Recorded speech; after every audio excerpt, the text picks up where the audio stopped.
예, 안녕하세요. 헤브론 교회 성도 여러분. 지난 한 주간도 평안하셨습니까? 지난 시간에 이어 오늘도 가스펠 프로젝트 신약 파트를 살펴보게 될 텐데요. 오늘은 두 번째 예수님의 비유에 대한 말씀으로 마태복음 18장 21절로 35절까지의 무자비한 종에 대한 그 예수님의 비유의 말씀을 함께 공부할 것입니다. 기독교의 핵심 진리 가운데 하나는 우리가 용서를 받았다는 것입니다. 예수님의 십자가의 공로로 죄의 명부에서 우리의 이름은 깨끗이 지워졌습니다. 그런데 문제는 우리가 그 용서받은 자리에서 한 걸음도 나아가지 못한 채 용서받은 대로 다른 사람들을 용서하는 데는 실패하곤 한다는 것입니다. 다음 단계로 나아가는 것이 얼마나 중요한가를 밝히기 위해 예수님께서는 오늘 이 비유의 말씀을 통해 용서와 심판에 관한 극적인 이야기를 들려주시며 좀처럼 용서하지 못하는 우리의 마음을 들여다보게 합니다. 오늘 이 예수님의 비유의 말씀을 통하여 우리 마음을 보게 되기를 원합니다. 혹시 우리 마음 가운데 용서하지 못하고 있는 그러한 마음이 있다면 오늘 주님의 말씀을 통하여 새롭게 변화되기를 원합니다.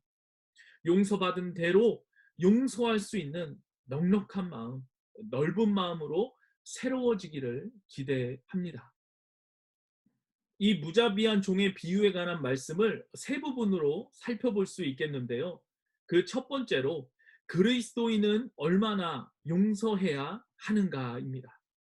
마태복음 18장 21절로 22절 말씀을 보면 그때 베드로가 나와 이르되 주여 형제가 내게 죄를 범하면 몇 번이나 용서하여 주리이까? 7번까지 하오리이까? 예수께서 이르시되 내게 이르노니 7번뿐 아니라 7번을 70번까지라도 할지니라. 아멘. 마태는 그리스도인이 자신에게 죄를 저지른 다른 그리스도인들을 어떻게 대해야 하는가에 관한 그 예수님의 가르침을 전합니다. 유대교의 랍비들은 한 사람을 3번까지 용서하면 용서의 정신을 충분히 보여준 것이라고 가르쳤습니다. 이는 인간에 대한 하나님의 행동을 다룬 구약 성경 말씀에 따른 것입니다. 그러나 보편적으로 예수님 당시의 유대인들은 사람이 의도적으로 죄를 짓고도 용서를 바라면 용서를 받을 자격이 없다고 그렇게 생각했습니다. 이에 따르면 베드로는 당시 보편적으로 인정되던 횟수보다도 2배 이상으로 용서하겠다는 의지를 보인 셈이 되는 것이죠. 베드로는 의미심장한 숫자 7을 언급합니다. 이는 완전한 용서를 의미하는 듯 합니다. 이처럼 예수님의 제자인 베드로는 하나님 나라의 윤리를 이해하려고 애쓰면서 보편적 기준 이상을 실천하고자 했던 것이죠. 예수님께서 대답하신 말씀의 세부적인 내용에 대해서는 학자들 간에 이견이 좀 있습니다. 번역본에 따라 7번을 70번이라고 번역하기도 하고 70번씩 7번으로도 번역하기도 합니다. 그러나 어떤 번역본을 따르든지 간에 요점은 같습니다. 예수님은 몇 번을 용서해야 하는지 구체적인 횟수를 알려준 것이 아닙니다. 용서의 횟수는 중요하지 않습니다. 예수님은 믿는 자들이 한없이 용서하기를, 완전하게 용서하기를 바라시기 때문입니다. 예수님은 베드로에게 대답하신 후에 이런 내용을 비유로서 가르치십니다. 그리스도인들이 거듭해서 용서해야 하는 까닭은 바로 그들 또한 이미 무수한 죄를 한량없이 용서받았기 때문이라고 말입니다. 다시 요약해보자면 예수님은 누가 얼마나 많은 잘못을 저질렀던지 그를 용서해야 한다고 가르치십니다. 한량없이 용서해야 하는 까닭은 7번을 70번이라도 용서함으로써 용서가 그리스도인의 삶의 필수적인 요소임을 보여줄 수 있기 때문입니다. 그렇게 살다 보면 용서가 하나의 삶의 방식이 되고, 나아가 그것이 스스로가 하는 것이 아님을 후에는 깨닫게 되는 것이죠. 이것이 예수님께서 제자들에게 용서의 중요성을 강조하신 이유입니다. 오늘 우리는 누구를 용서해야 합니까? 또 누구에게 용서를 구해야 합니까?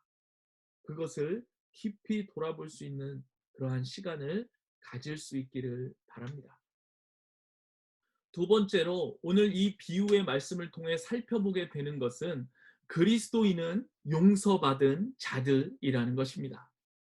마태복음 18장 23절로 27절의 말씀을 보면, 그러므로 천국은 그 종들과 결산하려 하던 어떤 임금과 같으니 결산할 때에 10,000달란트 빚진 자 하나를 데려오매 갚을 것이 없는지라 주인이 명하여 그 몸과 아내와 자식들과 모든 소유를 다 팔아 갚게 하라 하니, 그 종이 엎드려 절하며 이르되 내게 참으소서 다 갚으리이다 하거늘 그 종의 주인이 불쌍히 여겨 놓아 보내며 그 빛을 탕감하여 주었더니. 예수님은 제자들에게 하나님 나라가 어떠한지를 가르치기 위해서 오늘 이 비유의 이야기를 들려주십니다. 한 종이 왕에게 10,000달란트를 빚졌습니다. 여기서 10,000달란트라는 것은 절대로 갚을 수 없을 만큼의 큰 빚을 말합니다. 웬만한 사람이 평생 벌 수 있는 돈보다도 훨씬 더 많은 그러한 금액입니다. 이 이야기에서 왕은 그럼에도 불구하고 이 종을 무자비하게 대하거나 불공평하게 대하지 않습니다. 그저 그가 갚아야 하는 빚을 그가 갚을 수 있을 만큼 갚게 하려고 하는 것 뿐이었습니다. 사실 예수님 당시에는 어떤 사람이 엄청난 빚을 지고 그것을 갚지 못할 경우에는 그와 그 가족을 함께 팔아넘겨 채무의 일부라도 변제받을 수 있는 그러한 권리가 있었습니다. 또한 그렇게 노예가 된 사람과 그 가족이 일하는 동안 발생하는 모든 수익은 돈을 빌려준 사람에게 돌아가게 되었습니다. 즉 엄청난 빚의 대가로 종신 노예 계약을 맺게 되는 셈이 되는 것이죠.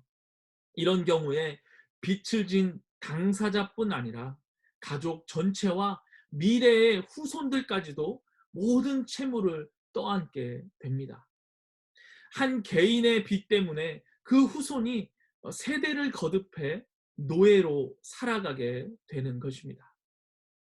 이처럼 예수님은 갚을 길이 없는 엄청난 빚을 진 사람을 묘사하고 있는 것이죠.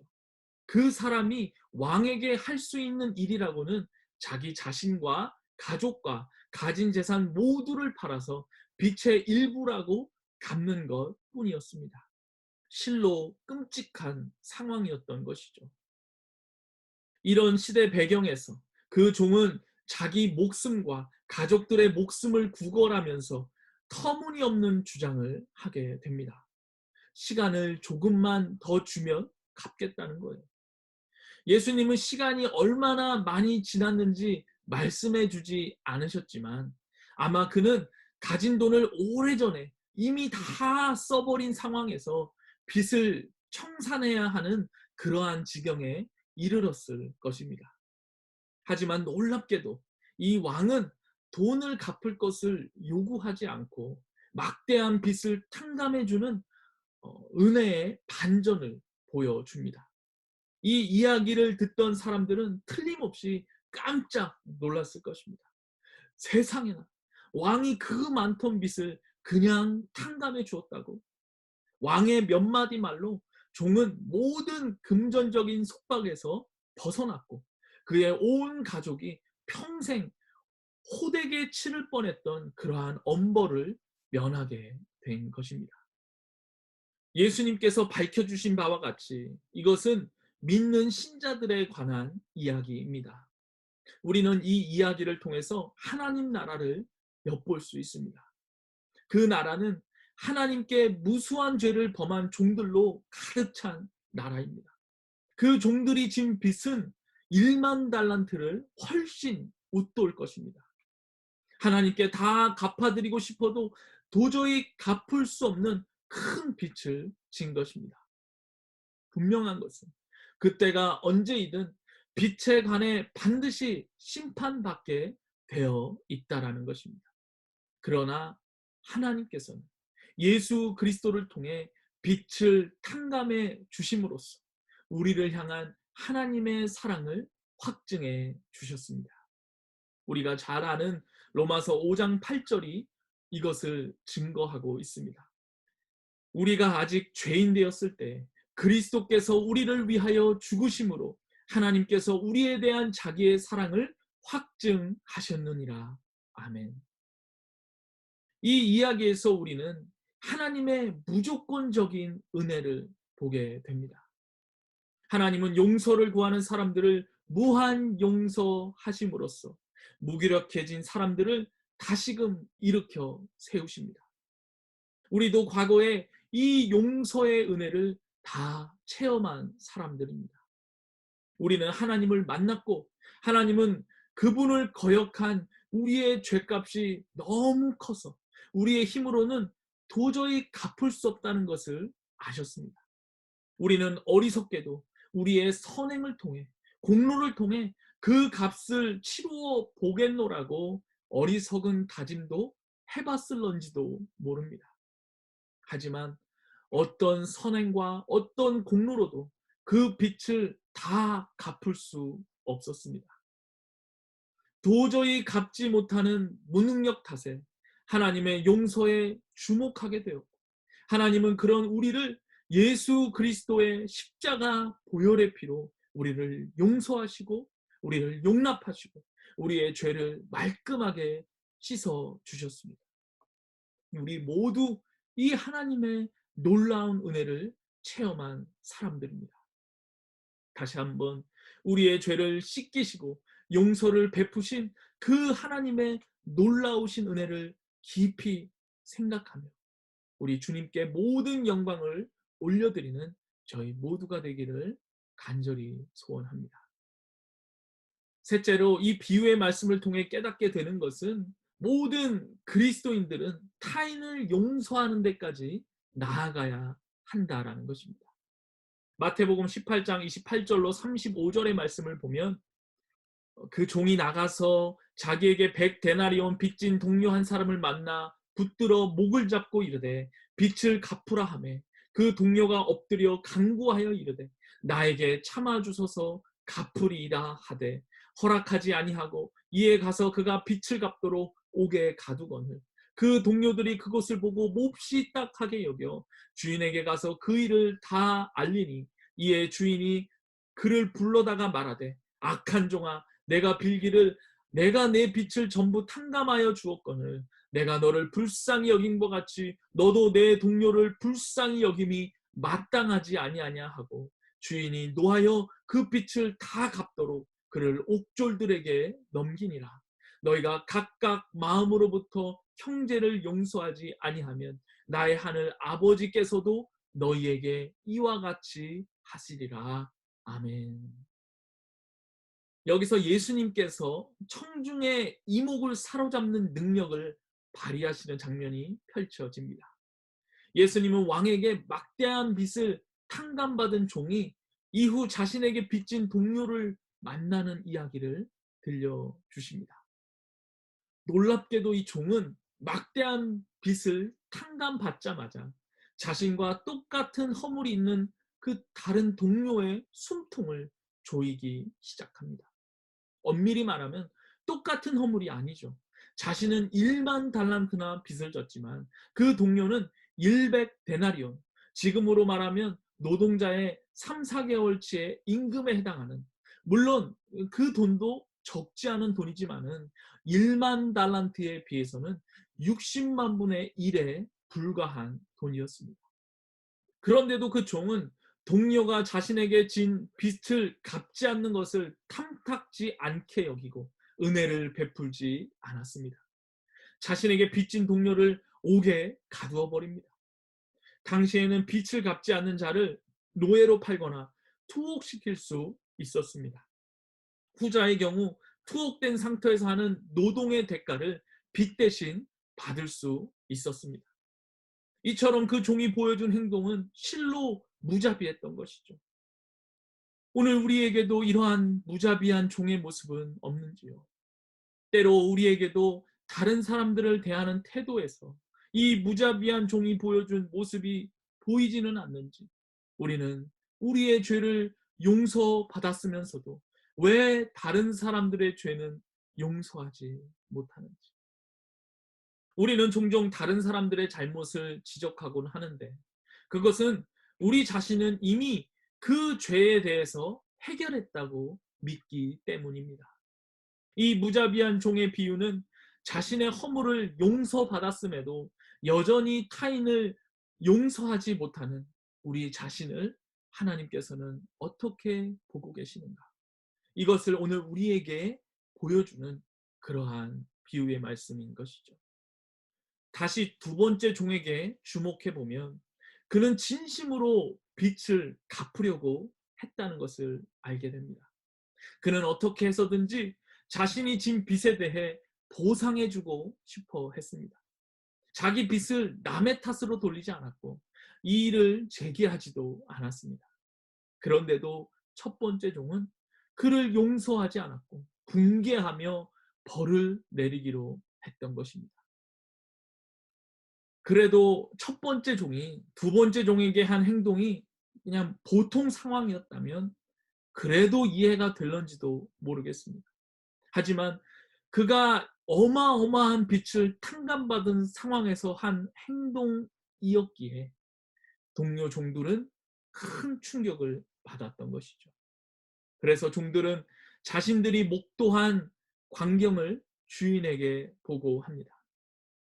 의분을 느낀 주인은 다시 첫 번째 종을 불러 그의 야박한 마음을 꾸짖으며 은혜 입은 자는 은혜를 베풀어야 한다고 지적합니다. 이로 인해 이 종은 무거운 벌을 받게 됩니다. 자신은 용서를 받았으면서 다른 사람들은 용서하지 않는 예수님은 이 종을 가리켜서 악한 종이라고 말씀합니다. 예수님이 지금 어떤 일을 향해 악하다고 말씀하셨는지를 우리는 기억해야 합니다. 자신은 용서를 받았으면서도 다른 사람들을 용서하지 않는 이 악한 자들은 하나님의 준엄한 심판을 받게 될 것입니다. 한글 성경에는 옥졸들에게 넘겨진 것으로 번역되었지만 원래 헬라어 원문의 단어의 뜻은 고문하는 자들에게 라는 의미입니다. 고문하는 자들에게 넘겨지다. 즉 악한 종은 빚을 다 갚을 때까지 고문을 당해야 했는데 이는 그가 진 빚이 얼마나 엄청난지를 생각했을 때 참으로 끔찍한 일인 것입니다. 다시 한번 우리가 기억해야 할 것은 예수님께서 말씀하신 이 악한 종에 대한 비유의 말씀은 하나님께서 용서하지 않는 사람들을 어떻게 다루시는지를 보여주기 위한 그러한 이야기라는 것입니다. 이 비유에서 고문당함은 그리스도를 떠난 사람들이 장차 맞이하게 되는 그러한 영원한 지옥의 형벌을 뜻합니다. 그러나 그 이전에라도 마음으로 용서하지 못하는 사람들은 이 세상에서도 그로 인하여 스스로 고문당할 수도 있습니다. 예를 들어 건강이 나빠지거나 화를 다스리지 못해 괴로움에 시달리거나 외롭게 될 수도 있습니다. 이 같은 고문은 오늘날 우리 가운데 실제로 보게 되는 그러한 일입니다. 용서하지 않으면 우리 영혼은 그로 인해 지속적으로 고통을 당하게 됩니다. 반대로 다른 이들을 용서함으로써 과거에 저지른 잘못으로 인해 겪는 그러한 괴로움에서 해방된다는 것은 아름다운 진리입니다. 상처를 받았던 사람들에게 얽매일 필요가 없는 것입니다. 그들을 용서하지 않으면 삶에 더 큰 괴로움과 고통이 찾아올 것입니다. 오늘 우리는 이 비유의 말씀을 한낱 옛날 이야기로 치부해서는 안 될 것입니다. 35절에서 예수님께서는 분명한 지적으로 용서에 관해 가르침의 결론을 맺으십니다. 너희가 각각 마음으로부터 형제를 용서하지 아니하면 나의 하늘 아버지께서도 너희에게 이와 같이 하시리라. 아멘. 용서를 받았으면서도 용서하지 않는 사람들은 악한 종과 같은 처지가 된다는 것입니다. 여기에 예수님은 힘주어 말씀하십니다. 용서하라. 용서하지 아니하면 하나님의 심판을 받게 되리라. 우리는 다른 사람들을 용서하지 않으면서 자신은 용서받기를 바란다면 안 될 것입니다. 용서하지 아니하면 삶의 괴로움이 끊이지 않고 하나님의 형벌로 영원히 고통받는 그러한 위험에도 처하게 됩니다. 반대로 그리스도 안에서 진정으로 용서하면 실제로 마음에 근본적인 변화가 찾아옵니다. 값없이 탕감 받았으니 값없이 탕감해 주어야 하는 것입니다. 자, 이제 오늘 함께 살펴본 내용을 다시 한번 정리하며 우리 삶에 적용해 보기를 원합니다. 우리는 창조주 하나님께 갚을 수 없는 죄를 지은 사람들입니다. 우리가 하나님께 진 죄는 첫 번째 종이 왕에게 진 빚처럼 도저히 우리의 힘과 능력으로는 갚을 수 없을 만큼 너무도 큽니다. 그러나 하나님께서는 그 크신 사랑과 은혜로 우리에게 예수님을 보내주셨습니다. 그리하여 예수님을 믿기만 하면 우리 죄를 도말하시고 우리의 모든 허물을 용서해 주십니다. 예수님이 우리 죄를 위해 우리를 대신해 십자가에서 죽으셨기에 우리는 한없이 용서를 받았습니다. 그러나 우리는 우리 죄가 얼마나 심각한지를 하나님이 아시는 만큼 우리는 도무지 알지를 못합니다. 상대적으로 덜한 죄란 없습니다. 의롭고 자비로우신 하나님이 우리를 위해 그리스도 안에서 행하신 방식이 아니고서는 도저히 용서받을 수도 갚을 수도 바로 잡을 수도 없는 것이 우리의 죄입니다. 그러나 우리는 종종 성령의 능력으로 행하는데 실패하고 다시 악한 행동으로 되돌아가서 다른 사람들을 용서하지 않는 쪽을 선택하고 맙니다. 예수님은 하나님 나라에 속한 사람들이 그러한 삶을 사는 것을 오늘 꾸짖고 계신 것입니다. 왜냐하면 하나님 나라는 용서를 빼놓고는 설명할 수 없기 때문입니다. 십자가에서 고통으로 가장 어두운 시간을 보내실 때도 예수님께서는 자신을 죽음으로 내몬 자들에 대해 하나님께 뭐라고 간청하셨습니까? 저들을 용서해 달라고 간청하셨습니다. 누가복음 23장 34절에서 예수께서 이르시되 아버지 저들을 사하여 주옵소서 자기들이 하는 것을 알지 못함이니이다 하시더라. 아멘. 이러한 용서하시는 예수님을 용서해 달라고 간청하시는 예수님을 우리가 믿는다고 하면서 다른 사람들을 용서하는데 어려움을 겪고 있다면 그것은 마음에 무언가 심각한 문제가 있다는 것입니다. 최악의 경우에는 이런 질문을 스스로에게 던져봐야 합니다. 그리스도인이 다른 사람을 용서하는데 어려움을 겪는다면 과연 진짜로 나는 복음을 이해한 것일까? 오늘 이 베드로의 질문에 예수님께서 들려주신 이 비유의 이야기는 우리가 하나님 나라에 사는 법에 대해 특별히 용서에 대해 배워야 한다는 것을 알려줍니다. 우리는 이미 용서를 받았습니다. 그러므로 우리도 용서하는 사람이 되어야 합니다. 용서하지 못한다는 것은 아직 복음으로 변화되지 않았다는 뜻이며 그런 사람에게는 가혹한 심판이 임할 것이라고 오늘 비유의 말씀을 통하여 예수님께서는 말씀하고 계신 것입니다. 용서하지 못하는 사람들이 주님의 이름으로 선지자 노릇을 한다 하더라도 예수님께서는 그들을 도무지 알지 못한다고 그렇게 말씀하실런지도 모릅니다. 우리를 용서하신 주님과 기도와 말씀 가운데 친밀하게 교제하면서 예수님의 본을 따라 다른 이들을 용납하고 용서하는 데까지 나아가는 그러한 복된 인생을 살아내는 저희 모두가 될 수 있기를 간절히 소원합니다. 한 주간도 평안하시기를 바라며 저는 다음 시간에 다시 찾아뵙겠습니다. 감사합니다.